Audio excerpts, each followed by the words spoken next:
Hello students, आज की video में हम स्टडी करेंगे फिजियोलॉजिकल एक्शंस ऑफ एंड्रोजन्स। तो सबसे पहले देखते हैं एंड्रोजन्स क्या होते हैं।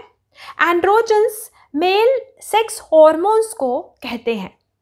नाउ टेस्टोस्टेरोन बॉडी में प्रोड्यूस होने वाला प्रिंसिपल एंड्रोजन है। ये बहुत ही पोटेंट होता है और क्योंकि टेस्टोस्टेरोन को बॉडी प्रोड्यूस करती है इसलिए टेस्टोस्टेरोन एक नेचुरल एंड्रोजन है। नाउ टेस्टोस्टेरोन केमिकली स्टीरॉयड है और टेस्टोस्टेरोन के एंड्रोजेनिक और एनाबॉलिक एक्शंस होते हैं, इसीलिए टेस्टोस्टेरोन को एंड्रोजेनिक एनाबॉलिक स्टीरॉयड कहते हैं। नाउ पहले समझते हैं androgenic actions of testosterone. Now male sex organs और सेकेंडरी सेक्स कैरेक्टर्स की डेवलपमेंट के लिए टेस्टोस्टेरोन बहुत ज़रूरी है। अब देखते हैं एनाबॉलिक एक्शंस। नाउ बोन्स और स्केलेटल मसल्स की डेवलपमेंट के लिए भी टेस्टोस्टेरोन बहुत ही ज़रूरी है। नाउ बॉडी में जो टेस्टोस्टेरोन होता है लगभग 5 to 12 milligram testosterone male body में रोज प्रोड्यूस होता है। नाउ इसका 5 to 10% टेस्टोस्टेरोन का 5 to 10% पार्ट जो है वो डायहाइड्रो टेस्टोस्टेरोन में कन्वर्ट हो जाता है और लगभग 0.2% पार्ट ईस्ट्राडायोल में कन्वर्ट हो जाता है। नाउ एंजाइम 5-अल्फा रिडक्टेस टेस्टोस्टेरोन को डायहाइड्रो टेस्टोस्टेरोन में कन्वर्ट करता है। डायहाइड्रो टेस्टोस्टेरोन इन शॉर्ट DHT एक पोटेंट एंड्रोजन है। टेस्टोस्टेरोन एंड डायहाइड्रो टेस्टोस्टेरोन दोनों ही एंड्रोजन रिसेप्टर से बाइंड करते हैं।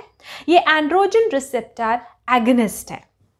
नाउ एंजाइम साइटोक्रोम 19 एरोमेटेस टेस्टोस्टेरोन के लगभग 0.2% पार्ट को ईस्ट्राडायोल में कन्वर्ट करता है और ईस्ट्राडायोल एक ईस्ट्रोजन है जो कि ईस्ट्रोजन रिसेप्टर से बाइंड करता है।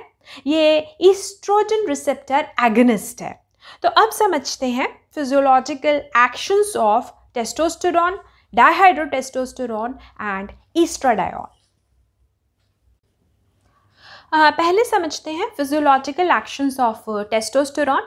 टेस्टोस्टेरोन के एंड्रोजेनिक और एनाबॉलिक दोनों तरह के फिजियोलॉजिकल एक्शंस होते हैं।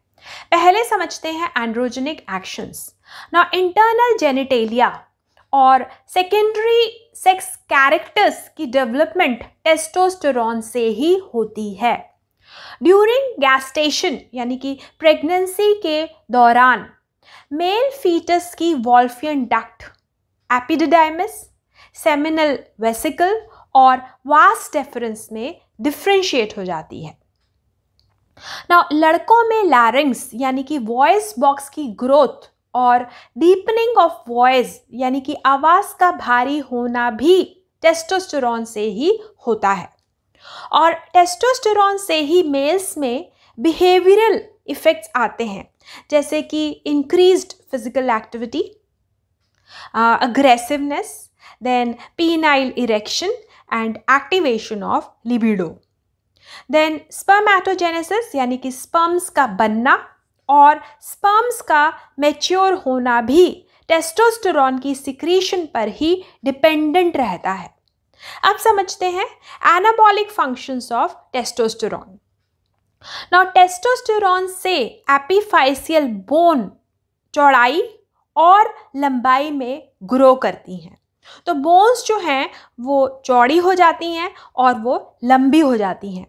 टेस्टोस्टेरोन बोन्स का मिनरलाइजेशन करता है।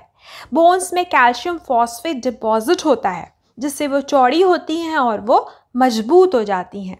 टेस्टोस्टेरोन मसल्स में प्रोटीन सिंथेसिस को स्टिमुलेट करता है और मसल मास को भी बढ़ाता है जिससे मसल्स की स्ट्रेंथ बढ़ती है। इसके अलावा टेस्टोस्टेरोन सबक्यूटेनियस फैट को भी कम करता है। इसके अलावा टेस्टोस्टेरोन किडनी से एरिथ्रोपोइटिन एक हार्मोन है जो कि RBC फॉर्मेशन के लिए ज़रूरी है।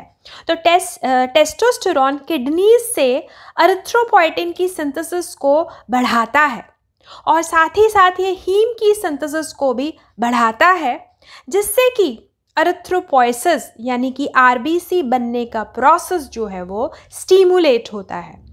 तो ये है फिजियोलॉजिकल एक्शंस ऑफ टेस्टोस्टेरॉन। अब पढ़ते हैं DHT यानी कि डाईहाइड्रोटेस्टोस्टेरॉन के androgenic physiological actions. Now gestation यानी कि प्रेगनेंसी के दौरान DHT की वजह से मेल फीटस में एक्सटर्नल जेनिटेलिया डेवलप होता है और DHT ही मेल्स में सेकेंडरी सेक्स कैरेक्टर्स की डेवलपमेंट के लिए रिस्पॉन्सिबल है। Now during the gestation, pregnancy के दौरान DHT की वजह से मेल फीटस का एक्सटर्नल जेनिटेलिया डेवलप होता है, जैसे कि formation of scrotum, penis and male urethra. Then puberty के दौरान भी DHT ग्लैंड्स पेनिस को चौड़ाई और लंबाई में बढ़ाता है। इसके अलावा स्क्रोटम बिकम्स रुगेटेड यानी कि ऊपर से जो स्क्रोटम की सरफेस है वो रफ हो जाती है। प्रोस्टेट ग्लैंड की सिक्रीशन बननी शुरू हो जाती है और सेमिनिफेरस ट्यूब्यूल्स भी DHT की वजह से डेवलप होने लगते हैं। इसी के अलावा ओल्ड एज में बहुत से मेन में देखा गया है कि प्रोस्टेट ग्लैंड का जो साइज है वो बढ़ जाता है, जिसको कहते हैं बेनाइन प्रोस्टेट हाइपरप्लेसिया। ये एनलार्जमेंट ऑफ प्रोस्टेट भी DHT की वजह से ही होती है।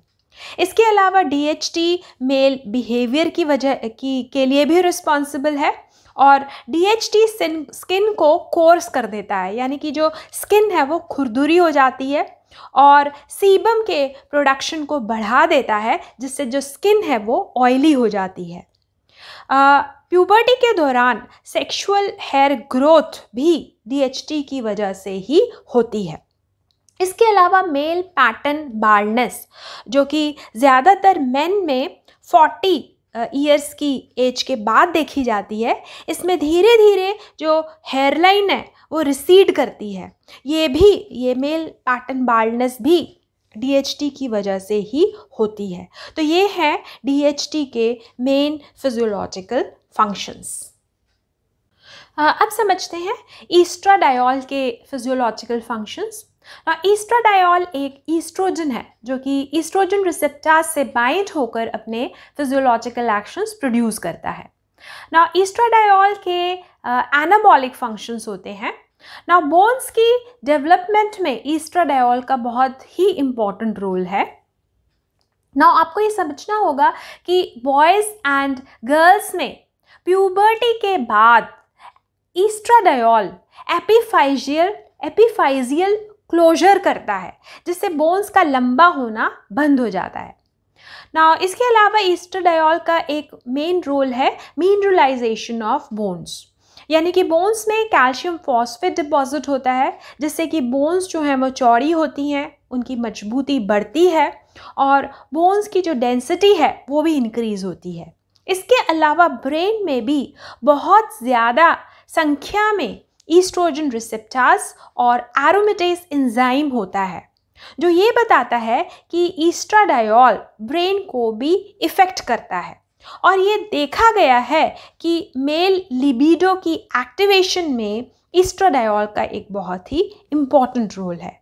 तो ये है फंक्शंस ऑफ या फिर हम कहें physiological actions of testosterone, dihydrotestosterone and estradiol. अगर ये वीडियो आपको अच्छा लगे तो इसको लाइक, सब्सक्राइब और शेयर ज़रूर करें। Thanks for watching this video.